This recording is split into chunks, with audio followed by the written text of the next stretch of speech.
What is up, Earthnoids and Spacenoids? I am just a simple new type, and we are back in Universal Century following everyone's favorite girl, Kamille. Just a reminder, the events of Gundam Zeta happened because a boy was misgendered. I thought I heard a girl's name. In this episode, Kamille will have to fight his father. Rekkawa heads to Earth for a mission, and the Alexandria chases the Argama.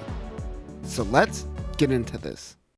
On the Alexandria, Basque and Jamaicon are talking about the data they collected on the Rick Diaz. Basque plans to return to Gryps on the Brunei. Jamaicon asks if they should attack Granada to flush out any AUG sympathizers. Basque tells Jamaicon to show no mercy. At the Argama, Quattro wants to pilot the Mark II for an assault. They are currently painting the Gundams, so they don't have the Titans' colors anymore. Franklin Bidan is annoyed by how the technicians are treating the Gundam. He goes in to show them how it's done, but he actually takes the tech's wielding gun and uses it to take a hostage and steal a Rick Diaz. Franklin punches a guy off the Argama. Is that guy dead? He steals Quattro's red Rick Diaz. The AU crew is informed. Quattro heads towards the hangar. Roberto and Apolli launch in their Rick Diaz. Quattro goes to find Kamille wanting to chase after his father. He asks him if he truly thinks he could fire at his own father. Quattro gets in the Mark II and catches up with Apolli and Roberto. AU Commander Blex and Henkin Beckner, the captain of the ship, says that Quattro reminds them of the Red Comet from the 1 Year War. We talked about the AU Commander Blex, but we never talked about Henkin Beckner, the captain of the Argama. During the 1 Year War, Henkin was the captain of the Surugu, a modified Salamis ship with a cargo block added. During the Battle of Abawaku, Henkin also shows up in Gundam The Ride Abawaku, which was a theme park ride in Japan that no longer exists but looks amazing. Meanwhile, Jamaicon notices the approaching mobile suits and sends out Jared in the Hyzox. The AU catch up with Franklin. As they capture him, suddenly the Titans and the Hyzox appear. Kamille steals the damaged Gundam Mark II. It is missing an arm, but Kamille doesn't care. Basque makes his way to the Brunei. The Alexandria is now safe to attack the Argama. Kamille catches up to his father, but Franklin attempts to shame Kamille. He hesitates.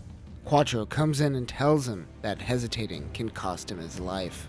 But Kamille was able to get a good hit on the Rick Diaz. The explosion causes Franklin's body to be flung out into the abyss of space. Kamille attempts to go after the Titans, but Quattro stops him and brings him back to the Argama. Kamille blames the military as the source of why his mother cares only about work and led his father to have a mistress. Quattro empathizes, but still tells Kamille to quit being a bitch. Back at EFF, Lila meets with the Titans. Jamaicon gives a briefing on their next move.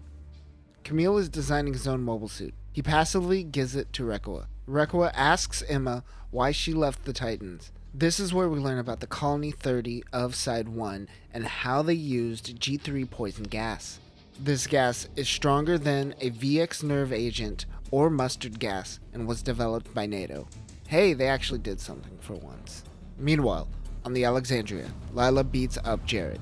She tells him that he will never have the true instincts of a Spacenoid. He is kind of into it and asks Lila to teach him her ways. Lila and Jared launch from the Bosnia. The Argama pick them up on radar. Quattro, Apolli, and Roberto launch. Quattro is in the Mark II. The AUG allied ship, the Mont Blanc, joins the Argama during the Titans' attack. The Mont Blanc is a Salamis Kai ship. While this is all happening, Rekkawa has her own mission where she is heading to Earth. They prep for her launch while they are in battle. Kamille doesn't like the current situation, so he goes out in the one-armed Mark II Gundam to protect her. The rules are pretty lax on the Argama. They really need someone with a good slap as captain. Quattro, Apolli, and Roberto head back to the Argama and Mont Blanc, which is being attacked.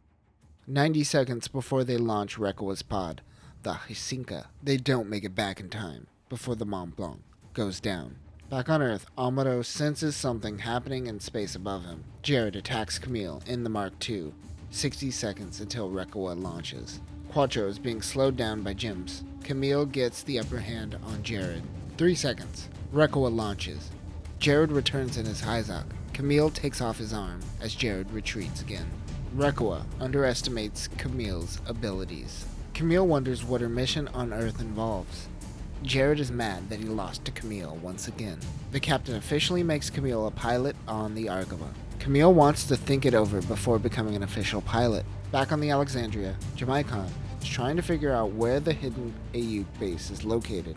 They know it's going to either be Side 1, Side 2, or the moon. Lila suggests to Jamaicon that her crew go back to the Bosnia, and their fleet and the Titans can divide and conquer. This pushes Jamaicon's buttons, but he agrees. That really did it for Jared because he asks Lila out for drinks when she gets back. She accepts and takes off towards the Bosnia. The Argama reaches Colony 30. The captain wants to show Emma what the Titans have done with her own eyes. Kamille, Quattro, and Emma head out in the colony on foot. Kamille and Emma are taken aback by what they are seeing. Lila goes into Colony 30 to chase after the Aug. While out, Quattro goes on a rant about how the people of this colony were simply preaching the ideals of contolism.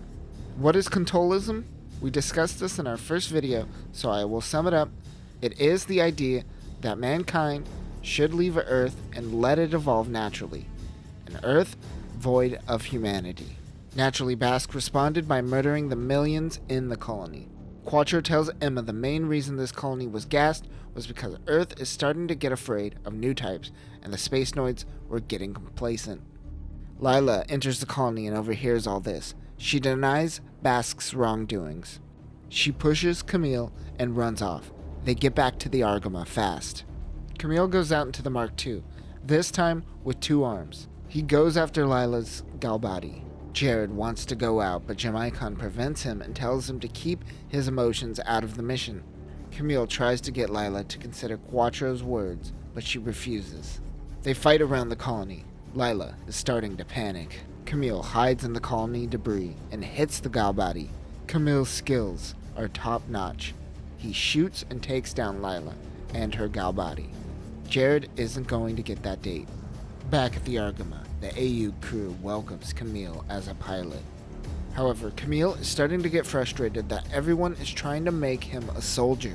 Emma calms down Kamille by telling her a story about the time she met Amado Ray. Jared goes out into one of Lila's Galbadis. Kamille and Quattro go out to take care of him. Jared is frustrated that Kamille killed Lila. The Galbadi is drawing him away from the Argama, which plans on pretending to head towards Granada on the moon before changing course to Amman. Jared seems to be more experienced at fighting on the moon's surface than Kamille. The Galbadi destroys the Gundam's beam rifle. They fight with their beam sabers. Suddenly, Quattro assists Kamille in the Rick Diaz. Jared retreats. The Titans go towards Granada, while the Aug heads towards Amman, a small city near Granada. Kamille and Quattro both sense that the Galbadi pilot was fighting with the spirit of Lila. They both are exhibiting new type abilities. A man named Kignan meets with Quattro. He calls him Captain, meaning he knows he is Char Aznamol. Kignan lets Quattro know that Axis is making its way back to the Earth sphere. He also lets him know that Gryps' colony is also on the move. Jared went out during a suspension, so Jamaicon throws him in the brig. Meanwhile, Quattro goes to the greatest fast food chain on the moon, McDaniel. He meets with Wong Lee. Lee is an AUG investor, and he wants to make a move on Jaburo. Meanwhile, Emma and Kamille are attacked by Kakaran while driving around Amman. It is here that Kamille stumbles onto Haro in a random junkyard. They get back in their car and run off with their new Haro friend. And that will do it for this episode. I'm kind of amazed. This might be the first episode in a while that there wasn't a new warship, mobile armor, or mobile suit to talk about.